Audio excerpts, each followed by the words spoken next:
Hello and welcome to snowy St. Moritz in Switzerland. In the Engadine Valley, high in the Swiss Alps, more than a metre of snow is due to fall in the next 12 hours. And it may play a part in deciding who wins the 2013 Bauhaus FIBT Men's Skeleton World Championships. Well, hello everybody, I'm Martin Haven. I'm delighted to welcome into the booth alongside me Women's Skeleton World Champion Shelley Rudman. After two heats of the men's race run yesterday in clear conditions, the Russians and the Latvians are dominating proceedings. Thomas Ducos lies first. This man, it's Sergei Chudanov, off a couple of really good and competitive runs, lies in third position. But he's some way from the top of the tree, 65 hundredths of a second back. 9 hundredths of a second, the blink of an eye separate the top two. The standout driver in the last two seasons of men's skeleton, Thomas Ducos, he was second after the first heat and remains in second overnight. And that means that the fastest starter on the track, Alexander Tretyakov of Russia, has been the pace setter. Well, one of Tretyakov's big problems has been putting consistency together. Over two heats, that's one thing. Over four, there's even more pressure to keep up the ante, because Martin Ducos does not give away wins lightly. He's won 20 of the last 22 senior level races since January 2011. Ducos trails by 9 hundredths overnight. Chudanov and Ducos T are third and fourth. Frank Rommel, the best of the rest, is the lead German in fifth position. Well, of our field, everybody successfully completed the first two heats. 33 sleds in the running, and they will go in order of their ranking. First off will be the leader, and 33rd off will be South African debutante Lee Webster. Well, Shelley Rudman, what about the snow? You had a clear day yesterday, but the conditions on the track are going to be very different today. Yeah, absolutely. I think a lot of the sliders will be waking up today and feeling a little bit apprehensive about what the outcome will be on the runs, whether or not the snow is going to affect them hugely, or it's just such an unknown at the moment to them all. And bearing in mind that we actually haven't had snow in our training, so it's a bit of a gamble what they decide to choose today. Well, the snow has a double effect. If we look at our start list, Alexander Tretyakov and Martin Ducos will certainly give us an indication of whether or not it's slowing the sleds down. It must do to some extent. With the four-man sleds, we saw very little variation with the weather, but they weigh nearly 700 kilos compared to about 115 for a men's skeleton sled, so that will have more of an effect on their speeds. Yeah, obviously the skeleton package as a whole with the sled and the athlete is a lot lighter than the bobsleigh, so we tend to be affected by the weather a lot more, and we won't know really until maybe the first 10 competitors go off, and also we need to keep an eye on the snow. So if it gets heavier, and it may affect the latter stages of the races, and if it's light to begin with, then it won't affect them as much. It also depends on how much snow stays in the track too. Well, Alexander Tretyakov wasting no time at all. The moment the buzzer goes, he blasts out of the blocks a 4.80 start, and right from the start, the snow lying on the track may be having an effect on their speed, and perhaps making the sleds, I don't know, a little harder to control on these long straights leading down to the first major corner at Wall. You can see a lot of snow in the track because he's cutting through it and making some grooves. He's doing all right at the moment, though. We have 3 forerunners go down earlier on, and you can see their marks in the track, and he's trying to follow those as much as he can. For all the guests, please do not take a little bit low in his horseshoe. It disturbs the athletes. No flashlights, please. Tretyakov 103.3 on his fastest run, 102 kilometers an hour. Now, Shelley Rudman, it doesn't matter if he's slow as long as everybody else is affected to largely the same extent, I guess. Yeah, exactly. So you saw quite a lot of snow at the top of the track, and you could see his lines, and it's a bit of a gamble whether it comes down quite thick, whether the other athletes try and follow those grooves so that they go a bit quicker through them, or whether they stick to their lines and go through fresh snow, which would ultimately slow them down. Well, a 107.85 and 92 were his first lines yesterday. That's a 108.35, so around 0.4 of a second slower than his least competitive run yesterday. But with the first guys in the field going off early, he should get a good indication of what's happening. I think the starts here today are going to be quite an important factor. So with the snow, the faster you start, the more it's going to pull you through the top stages of the track. Well, second off then is Martin Stukors. He is the reigning world champion. He's won the last 2 World Championship crowns. And he's won the last 3 World Cup seasons overall. And as you know from last year, Shelley, it's not easy. You know, you spend all your career trying to do it. Yeah, you've got to do it on the day. He's a great starter. Well, outstarted twice yesterday by Tretyakov, but he won't worry about being behind at the start. If he can be behind at the finish, 4.88, he loses another 0.08 of a second. That nearly doubles Tretyakov's lead. He's having a nice wall, though, approach to the wall. Stukors is so hard to criticise, I think, because he just lies there and almost does nothing, which is sort of perfection. Yeah, I think he's got a really good setup. Something's going on where he doesn't need to move so much on his sled and he can get his lines really easily. I mean, he just looks so comfortable on this sled. Switzerland's Gregor Staley was such a fine specimen of skeleton sliding as well, very similar. 102.2. Oh, he's had a big skid there going into Devil's Dyke. Kilometre an hour slower than Tretyakov, and a mistake as well, a little flop there as well. So he had quite a few problems there on the lower stages of the track. He's struggling, he's not his usual self. Oh, this is not the best run from Durkes. This isn't like his normal self. Well, that's 3 kilometres an hour slower than his second heat. He will be really, really disappointed with that run. Well, now that is going to really throw the cat among the pigeons. Leldio Pregelena there and Matthias Biedermann, the coach. A 108.7 compared to the 108.3 of Tretyakov blows the lead wide open. Martin Stukors may have just given away a gold medal.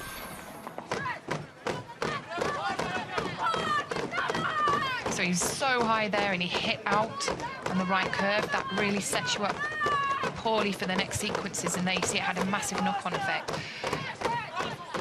Doing 80 miles an hour on snowy ice. He will be fuming with that. He just...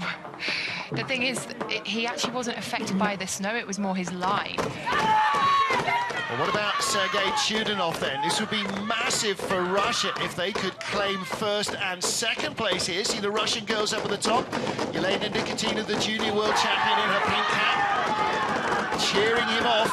He got 2 good starts yesterday, a 93 and a 91. And a 4.99, that's another good getaway. Good start. He takes a long steer into the first corner. The Russian girls were tapping their toes furiously on the left-hand side to try and steer, but he even tucks his head down as he knows he's got the right line for wall. Yeah, curve 1 has been quite tricky to get into without using a lot of foot. So a lot of people have had to change their groove. I mean, he's having a nice run so far. Nice lines, he looks really comfortable on the sled, good form. And now let's see what happens from... Oh, he hit the roof! He hit the roof in Horseshoe! Wow! Sent him down. Let's see how he recovers. 98.5 kilometres now. He had 103 on the last run. Again, tucks his head right down. He knows he's in a hole. He's trying to dig his way out. There's quite a few mistakes happening from the guys. It's quite interesting. These are the top sliders, which you wouldn't expect this from them. 132.9, he rescues some speed at the bottom, but Horseshoe, again, has really changed this run for him. Coach Willi Schneider didn't spend long looking at the end of that, did he? He'd seen what he needed to see by Horseshoe. Chudinov lies third, but that opens up the field for Thomas Stukors. It's always quite interesting when you come off the off-ramp, which is the ramp which slows you down. There you go, look, he's here. He hits the roof and it sends him down so fast, and then it's a recovery strategy. You've just got to quickly swing your body weight to try and stay on the sled. He was really lucky there. That was a big hit. He's going to be a sore man. Don't slap him on the right shoulder. Did you not just watch? So, Thomas, what can you do? Thomas Stukors then, the 4th slider overnight, and he was very close to Sergei Chudinov. Let's see if he can push himself into the medals. 4.90. Now, Shelley, will he have been watching, do you think, what happened in the run before? I think he will be aware, definitely, of what was happening with Martins and possibly with Sergei as well. He's been sliding very well, though, Thomas. He got very good first corner momentum. He is behind our race leader, Alexander Tretyakov. So all of these sequences are really nice. we seem to be finding quite a few problems from horseshoe onwards with the men, so that was really beautiful. Great height. 100.6 kilometres an hour, not So, great. No, but he's having a nice run. Glad you're finding it hard to spot where it's going No, wrong. he's having a nice run. Here, he's having a problem here that they're skidding out of bridge and it's causing a few problems from leap onwards. 131.9 kilometres an hour, 81.8 miles an hour. And that puts him third fastest run. He's in fourth spot, but the gap has come down to Chudinov in third. Newly crowned world champion Shelley Rudman is sitting alongside me in the booth. Sometimes, Shelley, when the sled is going really straight, the slider just has to steer harder to keep those lines, and maybe that's what's slowing him down. Doesn't look happy. He had a really, really good horseshoe, lovely height.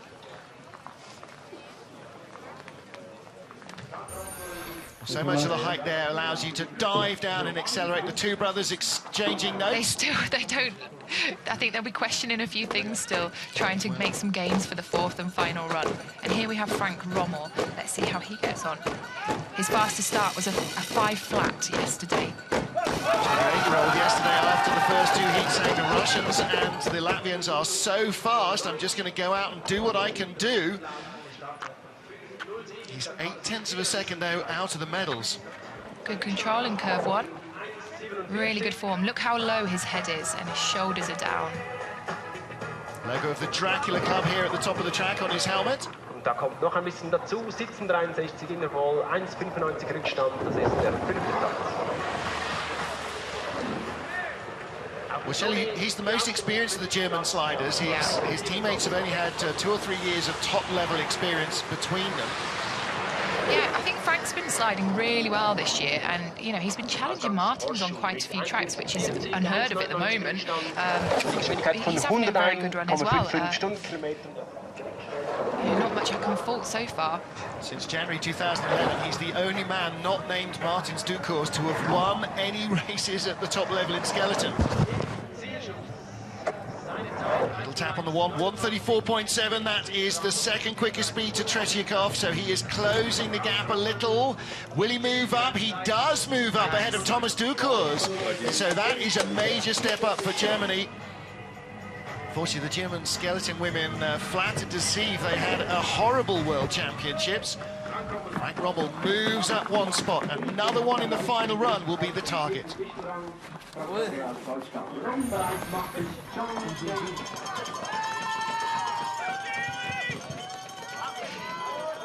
So that curve is kicking a lot of the athletes out, and they're hitting the right wall, and that messes up the rest of the track at the lower stages where you can gain a lot of speed.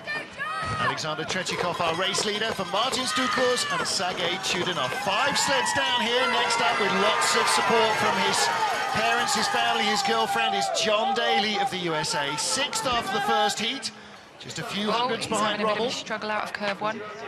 Keeps the runners straight just about. Oh, I think he's feeling a little bit vulnerable coming into this wall. John Daly, that's the 5th rank right now. See more and more grooves being laid down in the snow, and Shelley Rudman, that also means they're continuing to polish the ice that lies under it. So if the snow stays quite light, you would expect the track to either hold and not get any slower, depending on the lines that the athletes take when they go through fresh snow. 41.26, that's still the 5th Top speed out of wall last run was 102.9. Everybody is slower on this heat, 101.6. That's the 3rd fastest speed, though. Daly could close a little on those in front. Nice. Will it kick him out a little bit? 134.1 again, good speed. He is quicker than Thomas WCh, and he is going to move up, or is he? No, he slipped back behind the Latvian by a few hundreds. He was up to 5th position halfway down the track. 109.06, just 100 of a second slower than Frank Rommel, so the track is at least relatively consistent for these front runners. Yeah. Good, man. That was good. Yeah, how far off the 5th?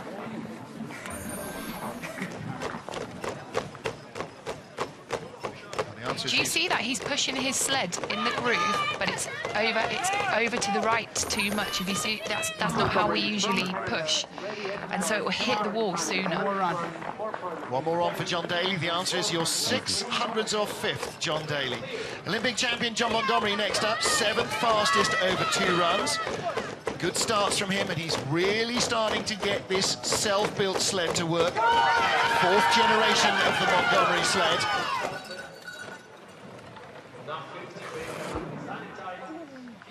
.491 start. The fastest he did yesterday was a 4.87, but the start groove is a little bit slower today. Can you see he has his helmet strap hanging down, which is going to affect his aero a little bit. John Montgomery als Siebter gestartet, hat Zeit gut gemacht, momentan auf dem 5. Had that yesterday as well. 5th place right now for John See Montgomery. what he can find in terms of pace. Right now. Nice entry into Sunny. 27.94, 5th place. Well, one of the factors that might play a part again here today is what has happened before the skeleton athletes get on the track. The men raced in the afternoon yesterday, Shelley Rudman, after the women's race. Yeah. Today they've come down after 68 4-man bobsleigh trips. Yeah, and they might be hoping that the bobsleigh polished the ice as they were going down a little bit as well, which might help them with this snowfall. Well, we know the car parks here are sheet ice underneath the little dusting of snow. 133.1, that's not bad speed either. Is he closing on John Daly? He remains in 7th place. 5th place. 5th place. 5th place. That is about a 10th of a second behind John Daly's pace. So the gap between them is just under 2/10 of a second. Well, the Olympic champion didn't race last year at all, Shelley, and he's really taken the whole season to get to grips with his sliding again. Yeah, I mean, he's been really lucky. He's been able to take a year out and test the sleds, figure out what ones he would like to work best, and he's taken this sled into the last few races, I believe. Yeah. And it's something he's built and had help building, and you know, he's sticking with it. And I think you might have to talk a lot on this one because I might get a bit nervous. Entirely understandable. Richard Bromley holds the sled. Shelley Rudman's partner, Kristen Bromley, is getting ready to go. Good push, Kristen. Am I allowed to cheer? You're allowed to cheer. 2008 world champion, European champion, and overall season champion in men's skeleton. One of the standout seasons any athlete. He was the first man ever to win that triple crown. Let's see what he can produce here. That was a good curve one. 5.03 start, and he's got good speed as well. 55.6.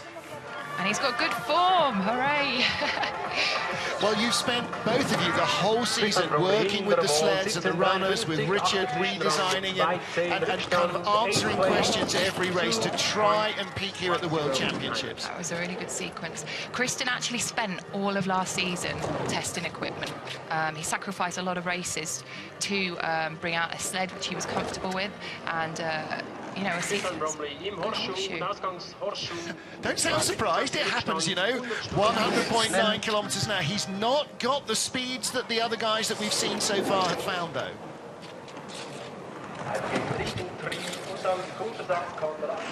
A little bit of a struggle there, but he's brought it back. 134 last time down, 134.3. Now he's finding speed at the bottom. He's had a really good run. I think he'll be really happy with that run. 109.28. That's not a bad run at all for Kristen Bromley. He'll be just hoping that in the final run he can move up some ranks.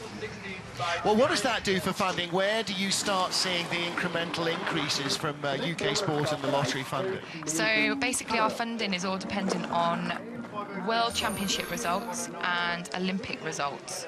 So if we come top 3 at World Champs or an Olympic event, we get A category funding. From 4th to 8th, you get B category funding. So top 8 is an awful lot better than 9th place. He will be hoping for that. Well, he was 200ths of a second in front of 9th place man Eric Nielsen, second of our Canadian sliders. Face man, a long, weighty athlete, 6'2", 200 pounds of him. And that, all of that body mass is going to be a benefit when you're trying to blow the snow out of the way with your runners. Yeah, and also we found that you can make a few more errors if you've got a bit of a bigger mass with you, whereas the lighter athletes, they've got to be a bit more neat, because if they make an error, they bleed time quite quickly. The faster or the heavier the mass you accelerate off the top, the greater its initial acceleration thanks to gravity. Erik Nielsen up to 7th spot at the moment. That's in front of John Montgomery, his teammate, the Olympic champion. That was good height in horseshoe. So if you hit the roof in horseshoe, which you don't want to do, it slams you down really fast, and then you can mess up the next curves, which is telephone shamrock. 101.2 for Nielsen. He was 10th after the first heat, 9th after the second. At the moment, he is looking to pick up 2 spots. Still in 7th place. 134.2, great speed as well. That's really good speed.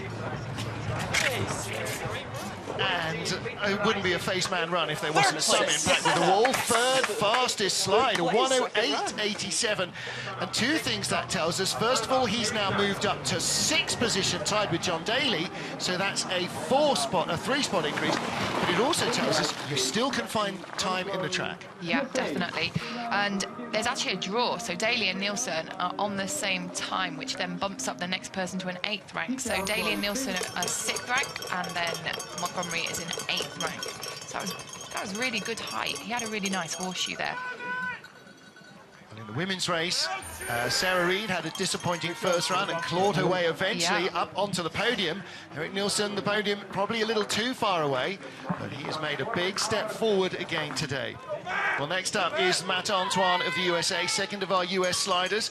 27-year-old from Wisconsin with a Proto-Star sled that most of the US athletes use.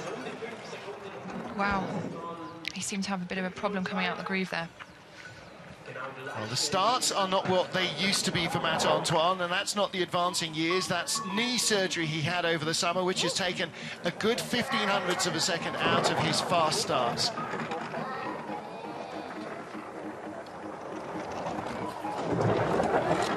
He's another of our taller athletes, 6'2", 180 pounds, little slimmer, but still a long frame, and that really works aerodynamically, Shelley. It can do on a track like this to just be a bit smaller. You know, it can help you. But at the same time, if you're heavy, like I said, if you have a couple of problems, you can get away with it a bit more. 101.4, a little quicker than we saw from Erik Nielsen.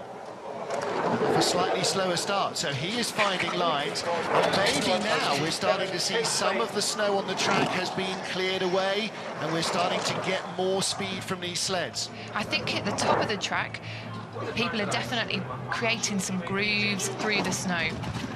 Doesn't have the speed at the bottom. Will he pick up a spot? He is still in 10th position, so that was the 9th fastest run, but doesn't move up a spot. I think yesterday they had such a big lead in between a couple of them that it's hard to see when they've had good runs here, but they still haven't had them as good as what they did yesterday, so you still see a deficit with the time. Slowest run so far is from 3rd place Sergei Chudanov. Well, Matt, I'm sure will spend a lot of the summer continuing his recuperation and rebuilding that starting speed that's going to be so important in Sochi for the Winter Games, just over 12 months away. Alexander Tretiakov continues to lead from Martin Stukurs, Sergei Chudanov, and now Frank Rommel up to 4th position. Raphael Meyer of Austria now, one of the youngest sliders in the field, just 20 years old. Started skeleton at his home track at Eagles when he was 10. His brother Raphael, 19, slid in the bobsleds for Austria as well, so a real family affair. Real nice lines from Raphael. He's a really small competitor, much smaller than any of the others. 5'9" and just 67 kilos, so a real flyweight. And again, from Eagles, the one thing that Eagles teaches you is how to keep your body bit out of the airstream, to glide, and that's going to help him here. Eagles is a really nice track to learn on. You know, it's quite easy. He could have done with more height there in his horseshoe. He's a little bit low. Paying the price, 100.8 kilometers an hour is a kilometre an hour off the pace. But apart from that, he's having a really nice run. His entrance is really lovely. He's quiet on the sled. His form's really good. He looks comfortable. 14th in the first heat. He was 9th fastest in the second. Great speed. Look at that, 135.2. Second only to Tretyakov. That's exceptional. Wow. 109.40. No wonder he gets applause from former world champion Martin Rettel. I think Martin will be really happy with that run. But he got great speed down at the bottom, remains in 11th. But he was 22 hundredths in front of Dom Parsons of Great Britain, and he might just have opened up that margin.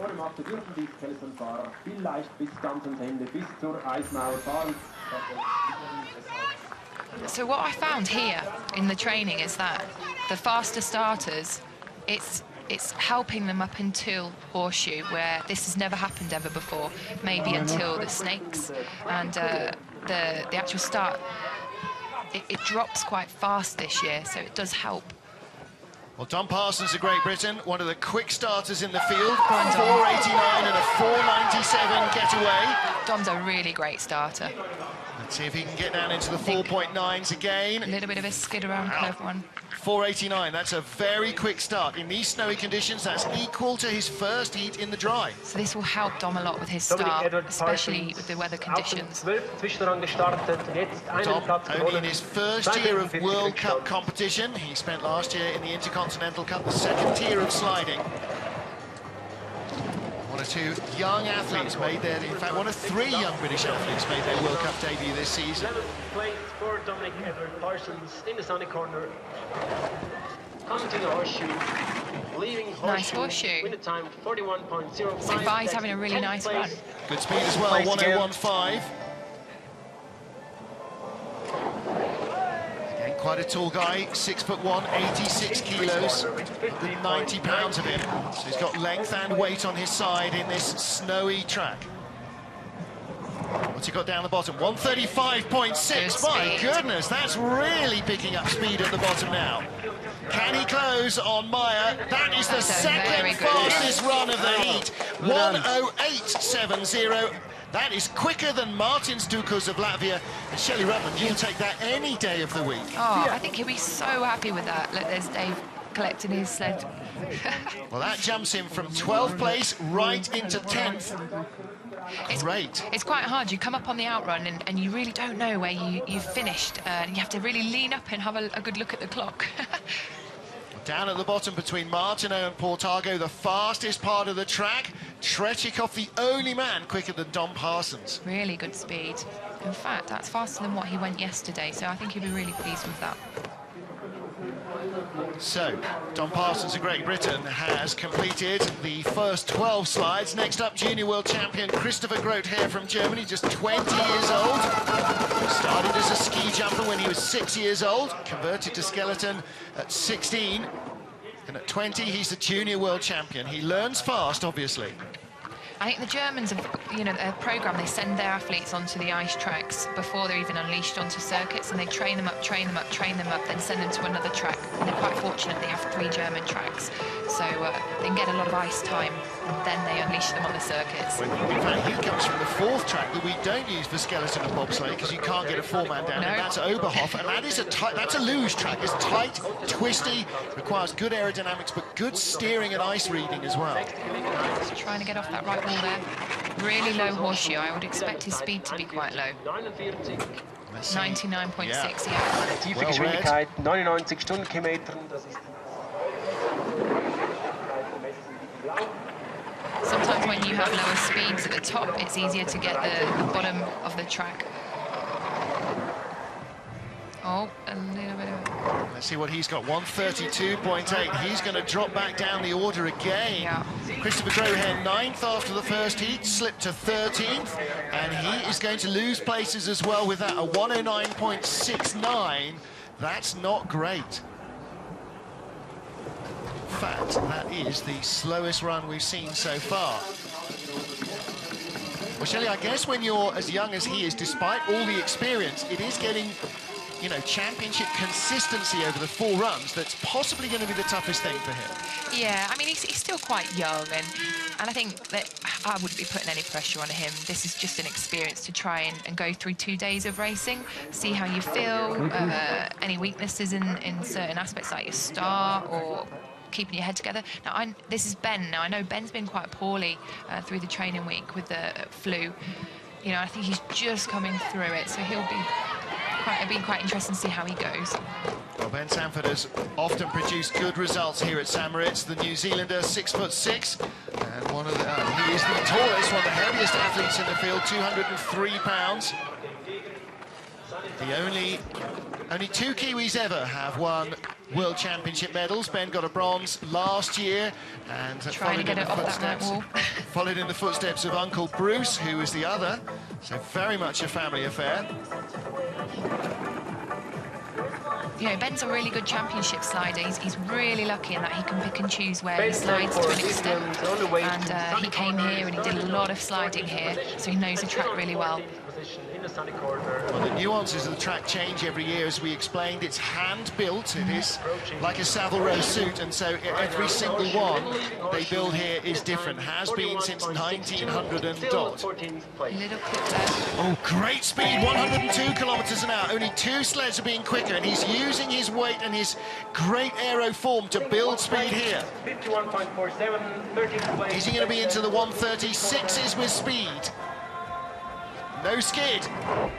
Ooh. Wow, 135.7. Still only Tretyakov has gone quicker down at the bottom of the track. Wow. That's a good run. Seventh fastest. 109.18. Again, underlining that the track is still fair. It is still giving up good speed to good sliders. He picks up one spot, but closest to a 10th behind Raphael Meyer in 12th position.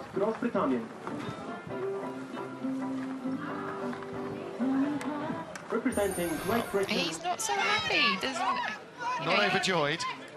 He was really, really close to the roof on the horseshoe, but it worked for him. It's not gelling the way that it did last year for Ben Sanford. However, he picks up a spot. I think it's really hard to compete when you've had flu. You know all Feel about for it. him. Ed Smith of Great Britain took a third run yesterday, scratched his second run, and what was that? It was Dom, wasn't it? He took a third run yesterday after being held at the start. 4.94 getaway for Ed. That's a very quick start. That's comfortably quicker than yesterday's two starts. Ed had a third run yesterday. Yeah, it was Ed, you're right. So Ed's a really good starter, fast starter. Let's see if he can hang on to that down to horseshoe. Well, great first corner speed, 56.3 kilometers an hour. Only two men have gone quicker than that. Well, he came to the World Championships in Lake Placid last year to watch proceedings, to get a bit of a feel for the atmosphere. Now he's competing for the first time. Not great speed though, 99.8. No, he's just offline just ever so slightly. The problem when you drift offline, like on a snowy road, when you leave those grey markings and get into the snow, it does slow you down, drags you down. 133.6 is not bad speed. Is he going to get a sub 110 run out of this? 109.43. Good. Well, Good. it was a great start, and down to horseshoe, he looked as though he was going to pick up some places. He is in front of Christopher Grother of Germany, so he's picked up one spot.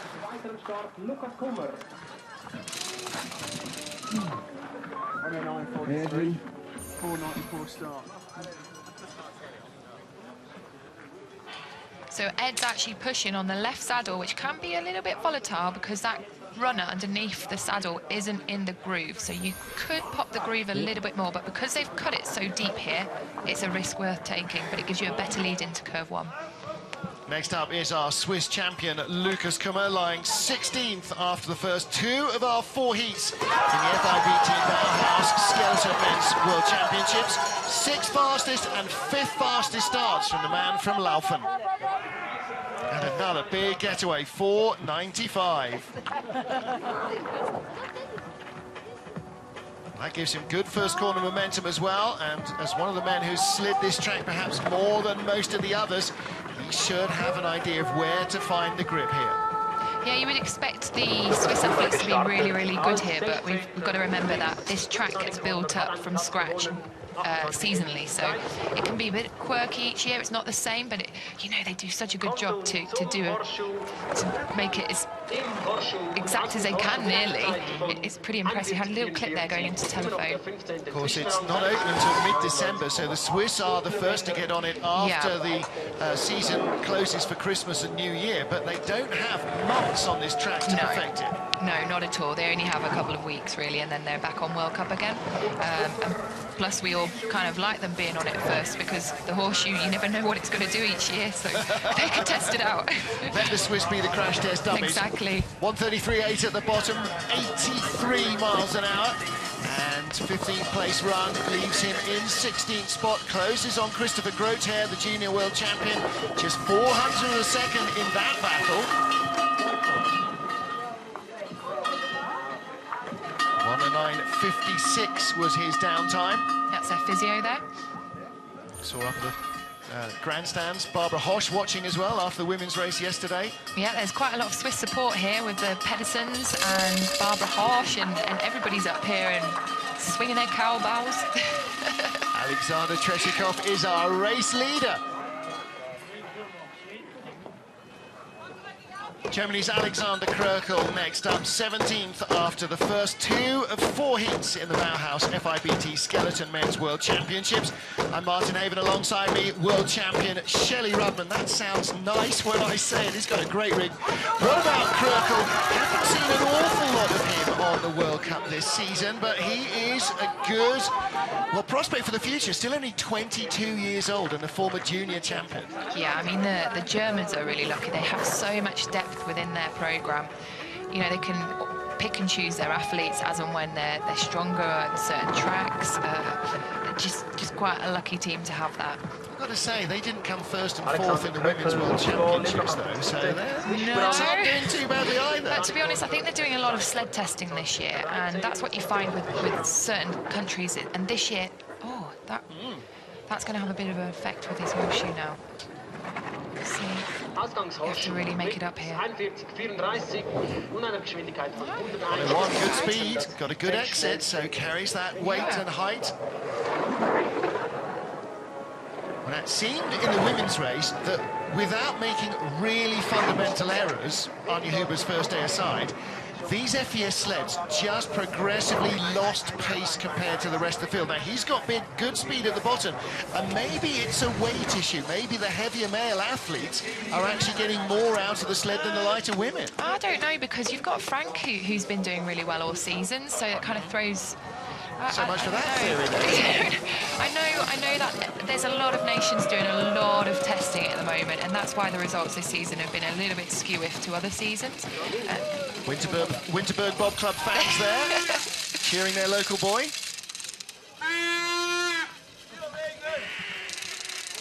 There you go, just knocked him off. It's not too much though, but enough to make him think, whoa, I've got to really, really drive this well now and get it back on track. What would be great for comparison is to see a real rookie come down this track and just see how they pinball from wall to wall and skid and slide everywhere. Are you sure? Well, just for comparison. No, I'm not volunteering. I always say that. It's really easy then to see what the lines really are and how you can manipulate them as an experienced slider. Looks like the snow's coming down a little bit more. It is a little bit more, maybe, and that's why Alexander Gassner's keen to get away eagerly. Yes, it definitely looks like more. Of course, the camera's a long way away from the start, nearly 60 metres away. It just adds more depth, but 4:99, that's his best start of the competition. Gassner really turning up the juice for this third heat. Head down. Another young'un, 23 years old, from Winterberg, so the Bob Club will be jumping up and down with him. 2010 world champion. We've got the last 3 junior world champions, rather, from Germany, all in this field.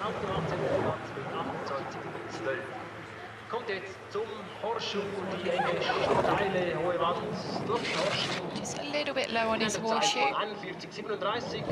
It's such a hard bend to get. You know, everybody's been experimenting with different steers in it, entrances into it, just to try and get the ultimate exit.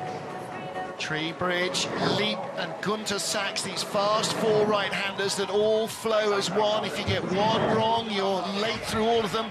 1:32.1, no speed for Gassner. Krökel was just 2 tenths in front, and Gassner is dropped as Krökel moved up 3. Gassner stays in 18th place.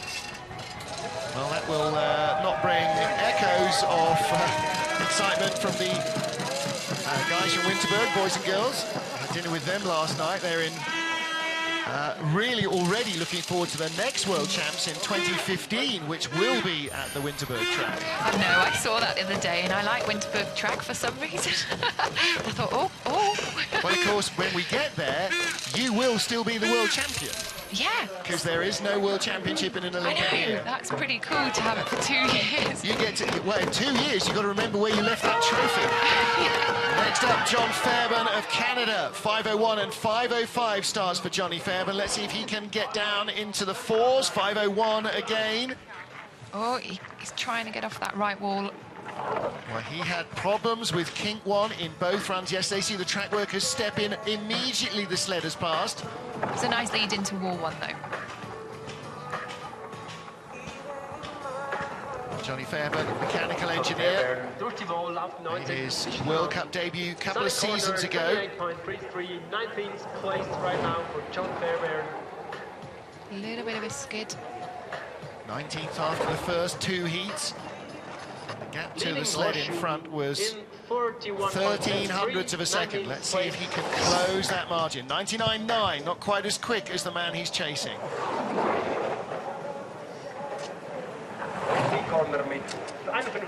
All the speeds, Shelley Rubman, have been a little down on what we saw in the first 2 heats without any snow, and that's to be expected. But it doesn't seem to have really caused massive steering issues for the men. No, we are going back to the latter stages of the group, so all the fastest guys have gone through.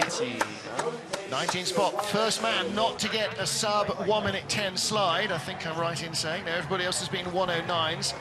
Almost everybody else. Tretyakov and Dukos the top 2 in the 1:08s. Yes, and the way the field is now, you would expect perhaps the gaps between the athletes either to change violently or to spread out a little. Yeah.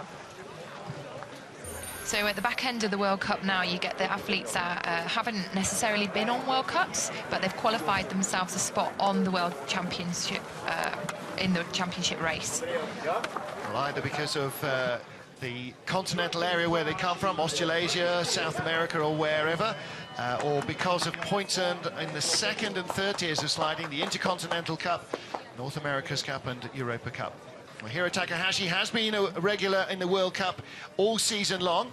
Teammate Shinya Tayama dropped down to the ICC to get some more races in on different tracks midway through the season.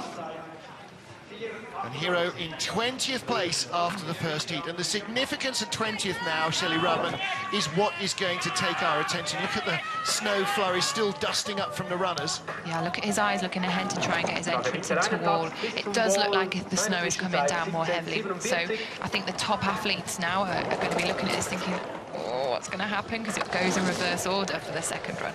But first, we have got to find out who will be our top 20. Only 20 of our 34 sleds will go into the 4th and final heat. And at the moment, Hiro Takahashi is in 20th place. The question is, will anybody from behind jump in front of him? If the track is slowing down, it makes that less likely to happen. 98.5 is not good speed. No, he's bleeding all the way down with his speed. 130.3. Last leg was 132. So a 110.34. Well, his 2 previous runs are a 9.39 and a 9.65. That's a 10.3, a second off his first slide. Well, what the jury will have to look at now when they decide how long they can continue to keep this run going is, first of all, safety issues with visibility, which doesn't appear to be a problem, then fairness. Alexander Tretyakov, Martis Dukos and Sergei Chudanov lead the field at the moment after 20 sleds down in the Bauhaus FIVT Skeleton Men's World Championships here in St. Moritz. Outside of the top 20 is not the place to be at the end of this first third of 4 heats. John Farrow in 21st place, looking to find around 1/10 of a second to jump himself up into the top 20. Still running with a cast on his leg after a massive injury pre-season in Lake Placid last year. He had knee, tendon, cruciate ligament damage, broke his leg. And he is just so happy to be here after all of that's happened.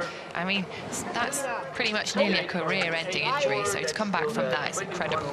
Well, he ran a 19 and an 18 yesterday. He did a 5:24 start here. He races and walks with a cast on his left ankle, and so he's got very little mobility and not much feeling still when he's sprinting. 99.1, that's quicker than Hiro Takahashi. Again, a tall, weighty athlete, John Farrow, 6'2", 195 pounds, 88 kilos. And he's got to use that. He had 2 good-looking slides yesterday. Can he break into the 20 at the moment? Still 21st, 131 is quicker than the Japanese. Is it enough to get him into the race? He's in 21st place. He does not make that jump. Caleb Smith on the right, his coach, and Eric Benotas, the head coach of the Aussie operation. Well, that's a little bit of a tough break for John Farrow. He did well. I think he really did well. He should be really, really pleased with that, the fact that he's backsliding again after everything that's happened. And, you know, his start wasn't the fastest. It's something that he can definitely work on once he starts becoming fit again, and his ankle and all of the other areas that are injured, you know, they recuperate. Yeah, he's going to need a lot of work during the summer in Sydney when he gets back home, so his off-season will be largely medical and then hopefully physical after that. Well, next up, another new slider. You won't have seen him unless you were watching yesterday. Yuki Sasahara, the youngest of the Japanese team. I beg your pardon, yes, he's just, what did I work out? It was a few days between him and Hiro Takahashi. In fact, he was born 2 days before Hiro, so it's Hiro who is younger. From Nagano, family farmer, and the location of the 98 Winter Games being just up the road shows how he was converted from baseball, a huge sport in Japan, into becoming an ice slider. And they all love it. They are just so dedicated to this sport, and I see them in the gym with Koshi loads, and they're really thorough with everything they do. He's making sure that they've got their angles right, and it's just incredible everything that they're doing just to make themselves a better nation at skeleton. There are 3 major sports in Japan. You've got the massive wrestlers, you've got football, and you've got baseball, and once you get out of the dojo, then soccer and baseball are pretty much even as Japan's second sport. So to come away to a tiny minority sport like this... Little correction there. He's really got the fever for this. 132.6, that's good speed. Now, can he break in? He was only a 10th away from the top 20, and he's in. Oh, great. But that means he bumps his teammate, Hiro Takahashi. Wow, now that is tough. It's hard, but it's an individual sport. We've all got to be aware of that. We're here as a squad, but we have to compete individually. And, you know, you have to focus on what you need to do. And I think he'll be really happy with that. And it's good to see these guys, you know, getting second runs. And the 2 Japanese born just 2 days apart, an island apart in Japan. Yeah, he has to bump his teammate to get into the race. Koshi, what can you say? 1 in, 1 out. It's not a win-win, it's a win-lose. So next up, Ander Marambal of Spain. Now, he also had a third run in yesterday's racing because he hit some, I don't know, he actually didn't hit debris in the track. That was Ed Smith. I'm not quite sure still why Ander had a third run. However, he made the most of it to improve his time. I'm sure Ander's family will be watching back home. He's, again, just 1500ths of a second away. He looked pretty happy with both his run yesterday. Let's see if he can make it in. 2 5:13 starts yesterday to 5:17 today.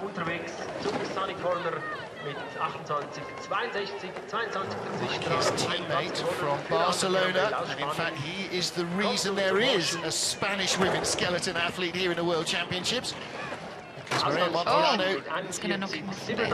trained with him in the summer, used to pick him up from the airport when he came back from sliding. Normally injured, she said, but nevertheless, he persuaded her to try skeleton as well. Now, still in 22nd spot. Can he find anything down at the bottom?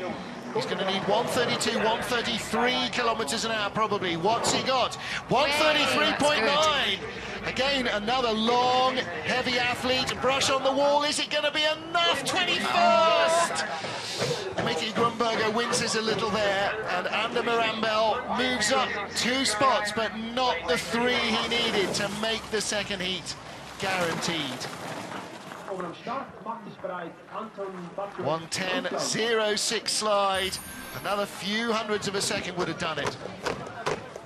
You know, these smaller nations, I think they just do really, really well just to get on the start line. It's a really hard circuit. We're competing for 5 months, and they don't have a full support squad like, just as an example, British Skeleton do, where we've got psychologists, physios, we've got everything, basically. They just have their coach and maybe intermittently a physio. So they do really well. Anton Bachuev of Russia now. Hardly seen him at all this season. See if he can find something. 27-year-old from Moscow. He's got an even bigger task to try and break into the top 20. He needs to find getting on for 2,500, a quarter of a second. World champion Shelley Rudman sitting alongside me in the booth here, and Shelley, to find a quarter of a second in one run either means you had a disaster yesterday or you found a shortcut. Yeah, that's pretty much all you've got to hope for, is that you had a really, really bad run yesterday and you can have a really, really amazing run and amazing start today. With the snow, it's hard to find that. Well, he has picked up 1 spot, 2 spots at the moment. He is doing it. He is in 19th on the split times. 100.5 kilometers an hour. He's another big, heavy athlete, so he could well hold this speed. He is scratching and scraping from the chin piece on the ice. Toe drags to get the line right. What's he got at the bottom? 1:33.1. He's still in 19th. He could bump out Johnny Fairbairn of Canada at the line. He is in 19th. Fairbairn is out. So the Russians get all their men into the top 20. Wow, it was a big ask. Somehow, Shelley Rudman, he found the speed. He did. He did well. 1:09.58. Wow, that was just enough to get in. So yesterday he finished in 25th on his first run, and he finished in 22nd rank in his second run, so he did improve today. It was a tough call, but Anton Bachuev somehow made the jump, and at all points on this field, the gaps between the athletes are so tiny. Look, he looks jubilant with that, doesn't he? And rightly so. Well, that puts even more pressure on Matthias Guggenberger of Austria, the man with the chrome dome helmet. Look at that great view of him as he steers through the first corner, and using a tinted visor as well, as a lot of athletes do, to cut down the glare so you can actually figure out where the track is. Well, yeah, that's a really good point, because when we're sliding this track, because it's natural, the walls are white, snowy white, and it's really hard to see the definition going into curves, especially near the bottom. You actually can't see. Sometimes you've got to hope that you're on the right path. And so using some tinted visors, it just gives you a little bit more clarity and definition going into those curves. So you've got a white floor, white walls, white surroundings, because often you're buried in the ground, and white snow. Yeah. 99.9 kilometers an hour from Guggenberger. That's not going to be enough to allow him to move up. He's skidding quite a lot. Can you see the back end of his sled just kicking out? That's going to be bleeding. Tents here and there. A little hit there as well. Just really struggling with his grip here. Well, he's been struggling with the back injury all season, and looks like he's sort of lying lopsided on the sled, over to the left-hand side the whole time, and maybe that is all part of trying to keep his back in one piece. He's just trying to counterbalance the skid. So what happened, he was on an outrun last year, I think it might have been last year, and the matting just stopped abruptly, and his back legs went right over his head and damaged his spine, basically. It was pretty bad, and he continued competing. It was just incredible. Re-injured himself closing a car door at Eagles pre-season training as well. He could barely walk when we met him at the beginning of the year. It's really hard for us. When we pick up little niggles, we have to compete every weekend pretty much, and it's so hard. You don't get much time to recover or rest, and if you get a niggle, it ends up being a long niggle, whereas if you were in the summer training, you could get rid of it quite quickly. Next up, Slovenia's Andrzej Cetina, like his teammate Saro Levencic, surprised, nay, amazed to be greeted by a big crowd of fans at the end of the first day of training when they came down the track. That's all the guys that are out here shooting the pictures for the FIBT TV program that you're watching right now. Loads of our camera guys from Slovenia, and they were thrilled to find not one but two Slovenian athletes in the skeleton field. His runners are trying to break a little bit. It'll be interesting how his run goes here. You can see they're a little bit skitty going into wall. He's a real speed fan, loves motorcycle racing, any kind of fast cars or anything. Runs the family transport company now, so he said, he told me he did no training at all during the summer, and he's going to have to really dedicate himself this off-season to try and get in shape for the games. Well, that makes sense, because he used to be a really fast starter, and I was looking at his ranks from yesterday, 24th and 25th rank, and he used to be one of the top starters. Well, unfortunately lost his dad in the middle of last season, and so he has had to take over the family business, and that meant no days in the gym and lots of long hours in the office, and you know what that does. Yeah. In any sport, if you're not advancing yourself, essentially you're going backwards because everybody else is getting better. Well, it was he had to do it, and I think he's seeing that Sochi's ahead, and look, he's fogged up in his visor. Well, that obviously is not helping. 109.9 puts him 2 spots up ahead of Hiro Takahashi and John Farrow, so he advances, but yeah. Can you see? It'd be interesting where that happened. White out and white inside the visor. That's quite scary on this track. And yeah, it's starting to happen here. Yeah, so maybe somewhere from Horseshoe on down. Yeah. Of course, one of the things that we neglect here is we're about 1.25 miles up over 1,700 meters, and that means physically the air is very thin. It's really hard on the athletes. Oh, it's really hard. Yeah, absolutely. Just warming up when you first arrive, your heart rate's just going so fast with the lack of oxygen in the air, and we're all really fit and healthy now. We'll be breaking records when we go back home and train. Giovanni Mulisano of Italy now from the Polizia Penitenziari. He'd like to say thank you very much to his boss for giving him the time off to come to the Worlds. 4.93, 4.93 and 4.93, his 3 starts. Struggling to get off that right wall. And he keeps pinging him around, knocking the sled sideways every time he bounces off it. He doesn't seem to have that much grip on his sled, so... Well, he had good first corner momentum. His starts in the top half dozen in the competition. Oh, he's just off his lines at the top. That's going to bleed him going into Horseshoe. A bit low as well. Speed must be quite low here. Well, last year was his World Cup rookie season, only 98 kilometres an hour. Now, he may drop down the order, I'm afraid. He's got great athleticism, and this is what coaches always say, give me an athlete and I'll turn him into a driver. Yeah, we had this debate over dinner, didn't we, a little while ago? Endlessly. I still think you have to have an instinct to slide there as well. You have to be athletic and have the instinct. Yeah. And then you've got a really good athlete. You could be the fastest pusher in the world, but if you can't get down that track instinctively and get yourself out of problems, then it takes a lot longer. Well, it's arrivederci then to Giovanni Mulisano of Italy. He will be at the bottom of the pile at the moment, 27th after the first 2 heats, and cannot pick up a spot there. So that is the end of his World Championships. Only the fast 20 go through from Heat 3 into our 4th and final run. Giovanni almost over-rotating there. He literally just got on that sled there. Almost ended up face-planting on the ice beyond it. Sometimes you can't quite gauge when you should load onto it, but I think the sled kind of went away from him a little bit, and then he struggled. He just had to do that last stride to push into it. Well, there's Giovanni. He's been growing the old facial growth, as you can see, since the beginning of the season. Next up, a man who is perhaps more local to this track than any other. It's Greece's Alexandros Kefalas. Now, he comes from just up the road. He moved from Somaden, which is 2 stops away from St. Moritz on the train, to Chamfer, which is actually where our TV trucks are. And you can see he's wearing the yellow tinted visor as well. Some athletes like the yellow one and some people just like the smoke tint. Well, what do you have? You must have clear for sort of really dingy days. I've just stuck to a tinted one. It just seems to work all around for me. But some athletes do like the clear visors and some actually prefer the yellow for more definition. Motor racing yellow visors are often used in the rain and in very glary conditions.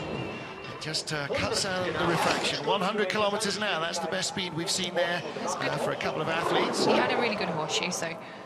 Well, he's pulled himself up in front of Giovanni Molisano, 27th at the moment. What about speed at the bottom? This is his home track. Mother's from Switzerland, father from Greece, 1:33.5. Very good speed indeed. Again, another big, tall, strong athlete using that to grind the snow out of the way. 25th run.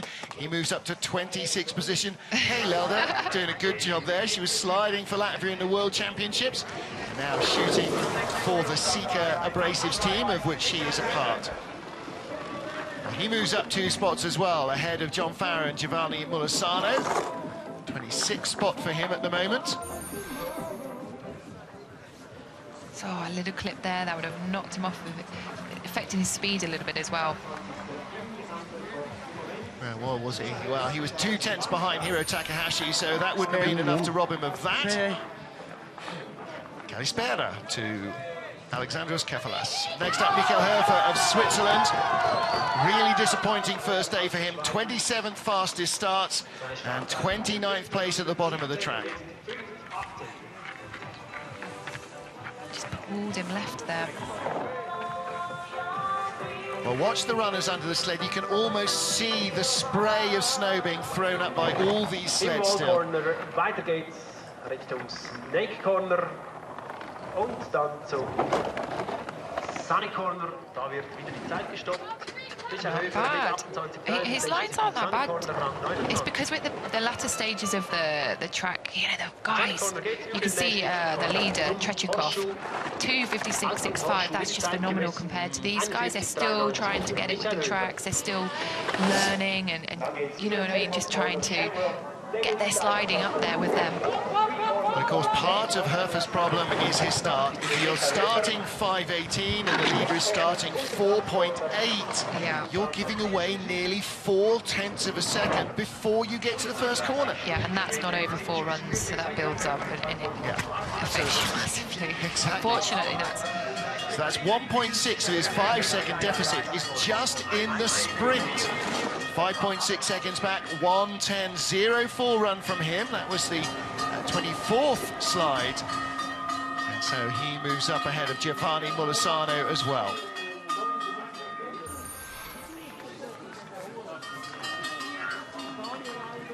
Wow, look at his form. He just he comes up off the sled. He needs to keep his shoulders down. Even if it's going wrong, he needs to keep his shoulders down. He's probably panicking a little bit, looking up to see the entrance of the next curve. Well, 6 years of sliding and struggling to get close to the top 20. Part of that has got to be needing athleticism. Well, next up, we get to our Romanian athletes, Dorin Velicu, Romanian with athletes in the men and women's bobsleigh and the men and women's skeleton. Tiny program. It's really the grassroots, the first shoots of the renaissance of Romanian ice sliding. And you see he had some holes drilled into the front of his visor. They're pretty much just air vents, so he doesn't steam up as much. He's struggling here. See his and it's hard because this is the beginning of the track, and it's real mentally hard to overcome this when you make loads of errors. You're thinking, oh my goodness, what's happened? Is it the setup I've got? Is it my runners I've chosen? And you've got to get that back on track again. Well, has he gone with an aggressive setup to try and cut through the snow and finding out, in fact, that the track is already too polished for him? We'll see definitely at the bottom whether that's the case. It's a bit like tyre choice and tyre pressure in motorsport. It's impossible just looking at a runner to see exactly what he's doing unless you really scrutinise it closely. 99.9 kilometers an hour. Actually, considering how sketchy he was at the top of the track, that's not bad pace at all. Yeah. Again, these guys are doing well.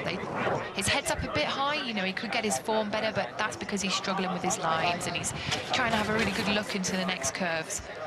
This is what we would expect with the athletes coming up now. They haven't had a lot of ice time, and they're still coming through the ranks. And of course, Shelley Rudman, the only way to get ice time is predominantly by racing. They don't have a track in Romania that they can train on. They have to go out and race at other people's tracks to get that experience. Exactly, yeah, and it takes time. It's a lot of money as well to go on each run, and you know, if you're a small federation, yeah, it's a lot. I mean, I know our federation now are trying to get everybody to do, you know, around 160, 180 runs in a year when they're new, over the course of 2 years, and then send them out on the circuit so that they're ready for it and they can really compete. And here we have Sean Greenwood from Ireland, so it's great to see an Irish athlete because we don't see them that often. Well, of course, the president of British Skeleton is the last frontline skeleton slider for Ireland, Clifton Wrottesley, 4th in the 2002 Winter Games. And again, you can see there is definitely more snow in the track. Even though he's going straight, there's a bow wave of snow coming up from the runners. It's definitely collecting in the track now, and the track workers will be doing amazing things trying to clear it, but then they're all down the track. They can't possibly clear it all. Family originally from Galway in Ireland. He was born and brought up on the west coast of Canada in Vancouver, helicopter pilot and still a big speed fan. He's quite a big athlete as well, a lot bigger than some of the others. He's a bit low in his horseshoe there, and he had a clip going into telephone, which you know, will knock him off a little bit of his lines. Well, with the Six Nations starting this weekend, as a rugby player himself, he'll be, I'm sure, watching intently to see how Ireland do. Skid coming out. He's not doing too bad, you know. He just needs to get his form down a little bit more because he's still having a really good look. But again, this is what you expect with sliders who are still learning all the tracks. You come up a little bit to see the entrances of the curves. Head down across the line to try and get the most speed he can, 110.75. So well done indeed to Sean Greenwood for Ireland. Only started sliding in the national team this season after a couple of years of periodic sliding to get himself up to speed with the skeleton. And as you can see, definitely he's going to be a tough man to tackle on the rugby pitch. Once he gets going with the ball in his hand, I bet it takes a lot to slow him down. So Sean Greenwood of Ireland continues our coverage of this third of 4 heats of the Skeleton Men's World Championships, and another first-time slider on FIBT TV. Marco Zoccolan of Italy got promoted to their World Championship squad when Maurizio Oioli, one of their regular World Cup drivers, pulled up lane with a hamstring before Eagles a couple of races ago. 26 years old from the Torino region. Yeah, short sprint, and again, you know, probably just trying to concentrate on getting that first kink right, Shelley. Yeah, but he's having a bit of a problem here. He does not have any grip. He's going from one snowy side to the other. Yeah, look. And of course, as you go into that snow, it slows one side down and it affects the balance of the sled every time. Yeah, he's going to be having a bit of a panic here when he approaches horseshoe because he really doesn't have any grip. Not going to have a huge amount of speed coming to horseshoe either. No, he's either chosen the wrong runners or he's got his bow set really, really high. Just to explain that, the runners on a sled in a skeleton are like a rocking chair. They have one small contact patch in the middle, and the smaller the patch is, the less control you've got. Yeah, and again, like you said earlier, I think the easiest analogy is to say about car pressure. You put more pressure in, you put more bow in, you take the pressure out, you take the bow out. We have different knives, so we say different grooves on the runners, and they're almost like the car tread. You have different treads for different weather conditions, and we have different knives for different ice conditions. 112.30, wild run from Marco Zoccolan, and I'm afraid that was not what he would have hoped for in his final run. You definitely want to try and get better if you can. He had 2 neat and tidy runs yesterday.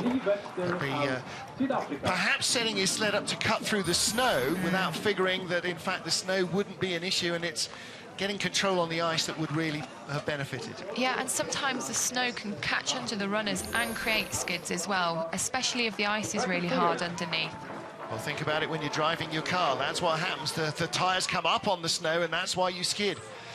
Final slider then, Lee Webster of South Africa. Oh, and again, struggling with balance at the start.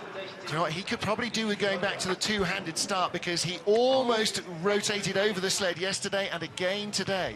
So he's being looked after by the British here, so they're videoing him and giving him video feedback. Well, he is a Royal Air Force pilot in Great Britain, being a navigator in the backseat of fast attack Tornado aircraft. Now he's flying a desk, as he says, in London. Family originally from Cape Town in South Africa, and that's why he is sliding as a South African athlete now. Currently, he was born in Dublin, moved to Cape Town again, now lives in London. Probably a bit too much of a correction out of this horseshoe there. Again, it's the lack of ice time and experience that is really affecting these runners at the back of the field. You can hear his helmet chirruping away on the ice there as well. He said to me he's got his family out here and he's got I think a newborn or a few months old and another child. So yeah, he's a new experience for him to be out here competing with his whole family. Well, fantastic for Great the family support. to come to St. Moritz for the World Championships. Just sorry that the snow is what it was. Yeah. A 1:12.64. There's Woody Mark Wood, who's been responsible for the development of so many sliders in the British programme. And we complete our third and final heat with South African's Lee Webster. There is the Royal Air Force roundel on the front of his helmet. I'm delighted to see more RAF boys in the sport. Sure, they will be cheering him on. Sure they will. Those that aren't watching the Calcutta Cup. Just a little bit too much. But actually, yeah, he probably felt that he was going to lip on the exit of that. So Well, it's all about knowledge, isn't it? Every time you slide, you learn a little bit more about steering, about setup, about tracks. So here is the man who is leading after 3 of 4 heats. Alexander Tretyakov of Russia put down 2 really smoking runs yesterday and has opened up the margin over Thomas Ducour's the benchmark in men's skeleton over the last 2 seasons. Tretyakov could be on the brink of doing something very, very special, not just for Russia, but for his personal career. He hasn't won, he hasn't beaten Ducours over even 2 heats in over 2 seasons. But look at that, the gap's gone out from 0.05 of a second overnight to 0.46 over Ducours, and the cluster behind for the medal positions could see us with a very exciting final run. Kristen Bromley inside the top 10, Don Parsons in 10th spot. Kristen will be looking to move up, and so will the Brits. Shelley Rudman, the world champion, thank you very much indeed for being with us here in the 3rd heat. Stay with us, everybody, please, for the 4th and final heat of men's skeleton. We will go 20 down to 1. The remaining 13 athletes will join the rest of the fans in the snow, watching who will become the men's skeleton world champion. So stay with us, lots more action to come from snowy St. Moritz, and maybe a massive day for Russia and for Alex Tretyakov.